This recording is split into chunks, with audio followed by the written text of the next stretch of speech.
Tantrum, a fit of bad temper, also called hissy or hissy fit. How can someone that looks so sweet be so, well, psycho? Who would have thought that beneath the stunning good looks of Naomi Campbell hides a supermodel with a vicious temper?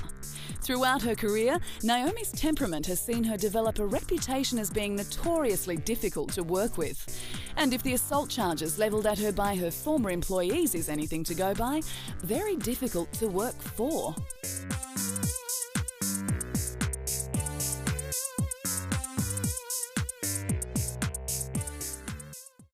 Naomi is no stranger to controversy or tabloid headlines. Drug addiction, feuds with fellow celebrities and assault charges are all in a day's work for this supermodel. At least 3 employees have accused her of hitting or otherwise assaulting them, and in true diva fashion, she has blamed her fiery temper on lingering resentment toward her father for abandoning her as a child. How very Hollywood.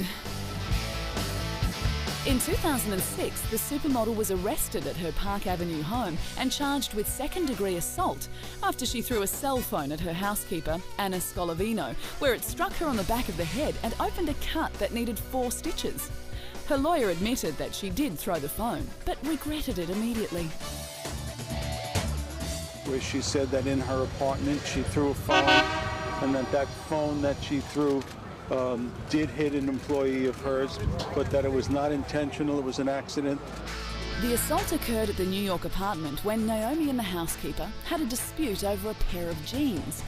Afterwards, the super-rich catwalker tried to have Anna treated by her personal doctor to keep it quiet before the housekeeper was taken to Lenox Hill Hospital. Her lawyer believes it was just a case of someone trying to take advantage of Naomi's wealth. I believe that she's a target. She's a prominent individual. There was an accusation, and all of a sudden we're getting served with papers from all over, from other employees who think that this is a payday. You say Naomi hit me, and somebody's going to hand you checks for $50 or $100 or $200 or $300,000.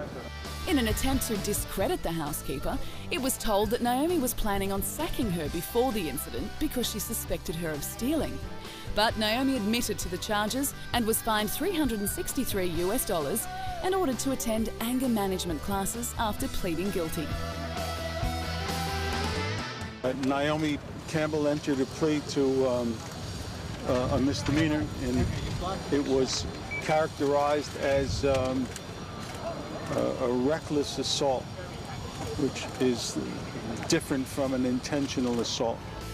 Months after the incident, Naomi said that she has learnt from her mistakes and no longer harbours grudges, but maintains that the numerous assault allegations came from people trying to take advantage of her. So hurtful, almost to the point of like depressing.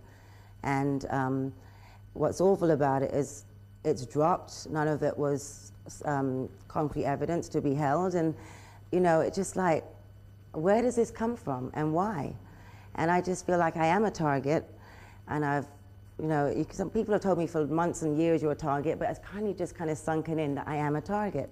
So I have to be very careful who I'm around, what I say, who's around me. I've had not to be with someone on my own anymore because you don't know the agendas of what people have. Doing little to dispel the rumours that she's calmed her famously fiery temper, Naomi's tantrums continue to make news. While her name used to be synonymous with perfect bone structure and long legs, now it just seems to conjure up images of court appearances and police stations. Just like Russell Crowe, if you see Naomi Campbell holding a phone, run away. Of course I'm a bad girl, and I wouldn't want to be anything else.